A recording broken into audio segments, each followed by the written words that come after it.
Hello there and welcome to In Business, our look at the world of business, industry and commerce in and around the Liverpool City region. I'm Peter Berry and joining me in the studio is Jackie Lee from the Business Development Club, and this week we begin by looking at the role the City Council plays in business, especially as Liverpool will soon be hosting the globally significant International Festival for Business. One man heavily involved in the preparations for this huge event is Gary Miller, who's Liverpool City Council's Cabinet Member for Business, Enterprise and Investment. And Jackie, you went to see him, didn't you? That's right, yeah. Lynn and I, we went along to meet with Gary. We began by asking him how did his role as the Cabinet Member for Business, Enterprise and Investment for Liverpool City Council actually benefit the people of Liverpool. Okay, let's see what Gary had to say. Liverpool City Council takes business hugely seriously. It's really important that there is a lead within the mayor's team that ensures that business, enterprise, pre-start, fledgling, new start, high growth, long-term family businesses, large businesses are all at the top of the table, the top of the agenda. So if it wasn't for business, we wouldn't have jobs. If it wasn't for jobs, we wouldn't have skills, the skills agenda. We wouldn't have universities and colleges. And actually all that hard work that we do from infants through to secondary school, through to college, through to university, or not university, but just go straight into work and be apprentices, etc. All of that needs businesses to put food on the table, to pay the bills, to pay the rent, to pay the mortgage, to get the taxi, to buy a pint, buy a glass of red wine, white wine, whatever your tipple is in the local bar, restaurant, etc., to go on holiday. All of that comes from being able to do so by having a job. And that's business. One of the big things that businesses heavily rely on is the local economy and what's happening in the local economy. Can you just give us a little bit of an idea from a strategic approach of what's actually going to be happening and what we can expect to see so that we can understand how that economy is strengthened and how that's going to benefit business? The main strategy for the city region, the travel to work area, the main travel to work area, is actually managed by the Liverpool Local Enterprise Partnership. So I'm sitting at that table with the Enterprise Club, with the Enterprise Board, trying to ensure that what they're doing is what we want them to do, if that makes any sense. One of my big passions is ensuring that pre-start and new start, or as I call it, fledgling businesses, get the right kind of mentoring, the right kind of shoulder to cry on, the right kind of connections, and that's not always the case. And it's quite a hard area to sort of push people into because have they got legs in terms of, is that a realistic business? Well, unless you sit down and talk to people and find out really what their ambitions and their dreams are, what their entrepreneurial kind of direction is, then you never know that actually on every corner, in every house, in every office, there's a budding Richard Branson. There is somebody there who might have the best idea ever, but nobody's actually talking to them. And then somebody will say, well, you know what, somebody's tried that and it failed, so you're not going to get it to work. Well, that's the wrong attitude. We should never be judgmental. So strategy is something that's really important, but very often it is sit down, listen, make the connections, and find out, have they truly got the passion that could make that successful? Because in the past, it's always been location, location. That's the really important thing about business. It is, but what's even more important is great leadership, great passion, and great dreams. And don't step on our dreams. And I think Liverpool's really good at not doing that. I mean, not stepping on dreams. But what it hasn't been good at in the last 2 or 3 years, from a strategy point of view, is making sure that new business develops. Make sure that there is somebody who's got no agenda except to help you, to actually make your business be successful. And it may be, and you've often heard me talk about this in the past, that I have this term called the Trinity of Management. We are good at one or two things in business, but there's three things we should be good at or we need the expertise in, and we can only be experts in one or two of those things. So for example, many business people are great at creating products, but they might not be good at selling those products, standing up on the stage and saying, I have the best thing since sliced bread here and you want to buy it. And not only do you want to buy this bread, you want to buy all the other loaves of bread that comes with it, and the butter, and the plate that it goes on. And that's how you add value and sell. Not everybody can do that. And they only see that one thing. And that's what I'm trying to create, they say, is my business. And who does the finance? Who does the accounts? Who does the admin? Who does, and some people would say the boring bits. They're not. They're hugely exciting if you're into that bit. But bring those three things together by networking, by connecting, and that's what we need to do more of this year and for the next 5 years. And that is what I'm leading on. More mentors, more listening, less judgment, and let's try and find all those entrepreneurs and turn them into the next, I don't know, Body Shop, the next Virgin, the next Holidays, the next perfume company, the next cleaners, the next tourist agency, the next whatever it might be. We just don't know what's out there. And when I've sat in my business clinic, which I created a year ago, it's a new thing at Central Library on the first floor at the Business and Intellectual Property Centre, the Business and IP Centre. Every Thursday, 1 to 4, pop in, have a conversation. It's a drop-in. You don't need to book an appointment. It's very safe. It's upstairs. It's open to everybody. And we've had well over 500 people in a year just come to that to ask me for advice, for assistance. But I know I've not got all the answers. So we've got 22 mentors who come in, not all at the same time, who give help on marketing and HR and payroll and exporting and importing and fashion and manufacturing and patents and inventions and branding. All those things are really important, and they're all there at the library when you need them to be there.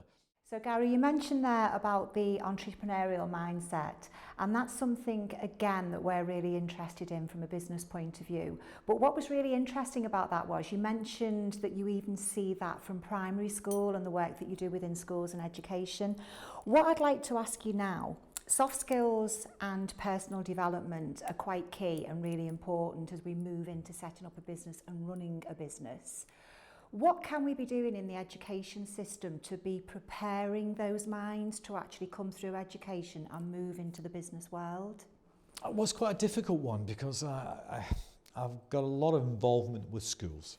I created Enterprising Infants, which is a resource toolkit to teach enterprise and entrepreneurial spirit in schools, team building again, and charity giving and that sort of stuff. So I got fairly involved with schools back in 2010, 11, 12. I presented a check and the awards with Richard Branson on the stage of the Global Entrepreneurship Congress in 2012. And that was really successful. And what it explained to me, though, is not enough primary schools do that as a soft skill.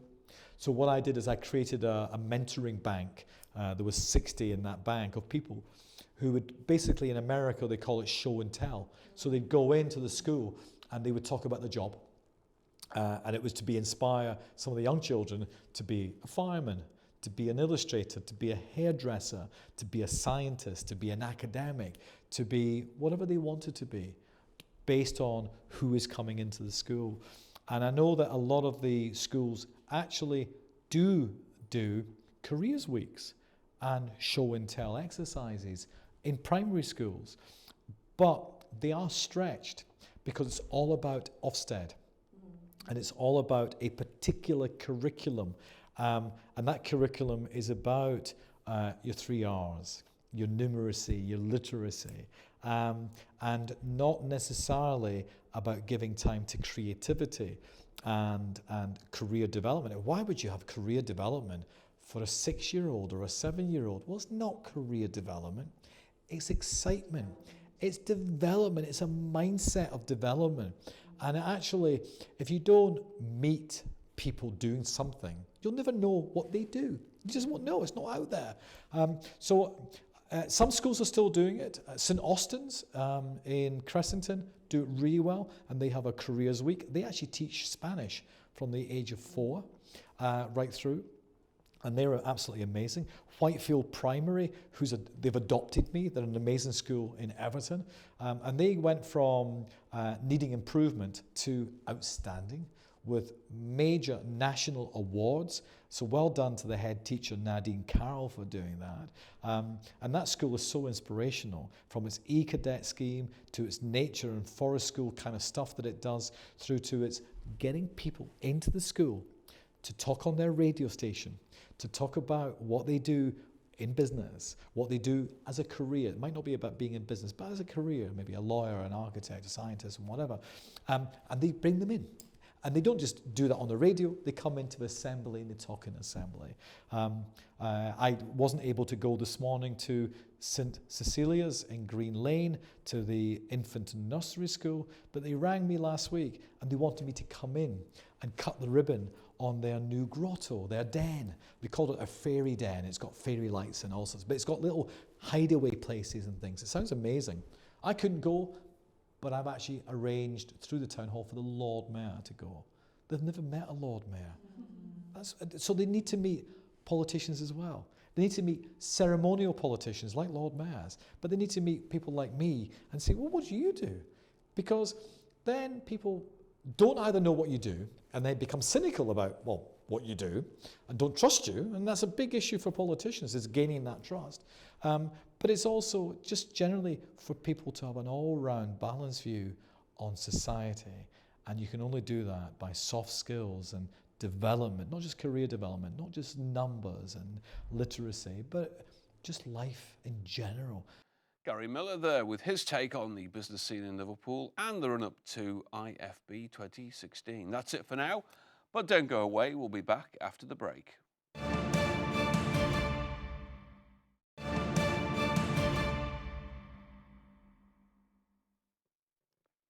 Welcome back. Now, it's always great to celebrate success in the world of business, and at the recent launch event for edition 5 of Switch On to Business, and on the magazine's first anniversary, there was plenty to celebrate.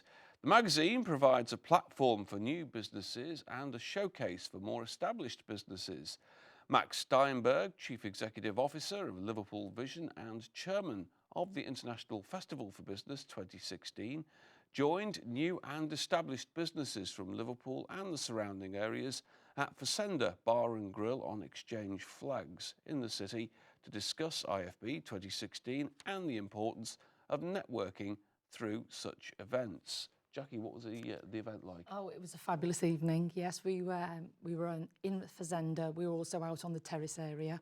So it was a really feel-good event with lots of businesses mixing, everybody enjoying it, and particularly enjoying the cake that we had as well. Marvellous. Okay, let's take a look at how it went. I've got nervous excitement. We're sort of 4.5 weeks away as we speak today. Everything's almost in place now. We're sold out in terms of events. Such a roster of great speakers coming in. Sir Martin Sorrell, F.W. de Klerk, the former President of South Africa, and there's so many more. I won't take up too much of your time with all the speakers, but some great speakers, some fantastic events. But really, the big opportunity is for more business to be done. Business for UK business, businesses for UK business to take advantage of, business for Liverpool business to take advantage of. In 2014, the deals that were done in our festival have benefited this city region, I think, to the tune of about £140 million. That's exports and new deals. If we can repeat that again or better it in a few weeks' time, which I'm sure we will, that's going to be a huge boost to the economy, a huge boost in terms of jobs, so it's a win-win. So yeah, it's that thing of we're just on the cusp of the whistle being blown. We've got the team ready, lined up. We're almost in the tunnel now. So it's that nervous energy before we start. But no, things look in really good shape. How important is it, though, of a working opportunity for so many businesses across the world, and also in the world as well? I think it was best put to me by Sir Terry Leahy. He said to me in 2014 for the festival, he wished something like the festival had been around when he set up Tesco, We're bringing in countries from Malaysia, Afghanistan, across China, cities from across China, sorry, cities from across Asia, cities from America, who are looking with their business people and their contingents to do more business in the UK. Now, that's how it was done in 14. It was the buyer from El Corte Inglés, the Spanish giant store that signed up the Mandarin, it was the store El Corte Inglés, the Spanish store that signed up the Mandarin, Sweet Mandarin company from Manchester who sell this gluten-free product. So their product is now in all of the El Corte Inglés stores. For that story, read so many stories. So if you've got an ambition to develop your business, if you've got product that you want to sell, if you're looking to export or maybe explore exporting, there is no better opportunity, and it's all free, for businesses to come and take part in the biggest business festival in the world, being held in the UK, and guess what? In my home city of Liverpool. It's absolutely fantastic, and I think it's going to be a fantastic success. Being in the city of Liverpool, how important is that for business, and how is that going to improve local business here in Liverpool? Well, it's a UK festival, but of course it's sited, it's based in this city. It's all going to take place at the Exhibition Centre Liverpool. Some events, some of the fringe events are going to take place across the city region, but to have that here, to have the audience from so many countries captured here, seeing our city at first hand, seeing the renaissance which has taken place, seeing what some people don't quite realise, that Liverpool is such a changed place and open for business. I think that's a fantastic opportunity for the city. And we've always got the festival in the diary for 18 and 20. So my hope is that after 14, 16, 18 and 20, when we put on 4 great festivals, that it becomes part of the established world business calendar, that every 2 years, Britain has a business festival. Every 2 years it's held in Liverpool, and that's going to benefit the UK, but particularly this city and this city region. And just finally, Max, 2014 obviously an incredible success, but is anything from that festival itself that you've learned from, perhaps want to do better for this current festival? Well, I think one of the things we learned from the massive survey we did was 6.5, 7 weeks was too long. This time it's 3 concentrated weeks with 3 major themes: manufacturing, energy and environment, and creative and digital. So it's shorter, sharper, it's in one place, not in 90 venues, so everything can gather together. So yes, we've learned some lessons. We'll probably learn lessons from 16 as well, I'm sure we will. We'll keep on improving this, but I can say to your viewers today, I think they're in for one of the great festivals the UK's ever held. Come and be part of it. You can join the business club through www.ifb2016.com. Virtually everything is free. You can access all sorts of free services. Come and hear some great speakers. Come and network with businesses across the world. Come and be part of the biggest business festival in the world. And I look forward to seeing you all there. I think the magazine is great. It's sort of really promoting entrepreneurship, plus other great brands we've got in the city. And I think the girls, Jackie and Lynn, have really worked hard on it. And it's a great glossy magazine, and we're proud to be part of it. Now, yourselves at Crown Plaza, we were just saying off camera before that you're looking to do refurb work as well for the whole International Festival for Business coming up. Absolutely. Well, we've invested 1.8 million into refurbish all our 159 bedrooms. I mean, it's been on the cards for a couple of years, but it's fallen into place obviously with IFB coming. We've already got quite a lot of business on the books for IFB, and I'm sure it's going to be a great success for Liverpool and the city region. Now, this magazine itself promotes obviously start-up businesses, but also established businesses as well. There's nothing really of that of a kind really in the city of Liverpool, is there?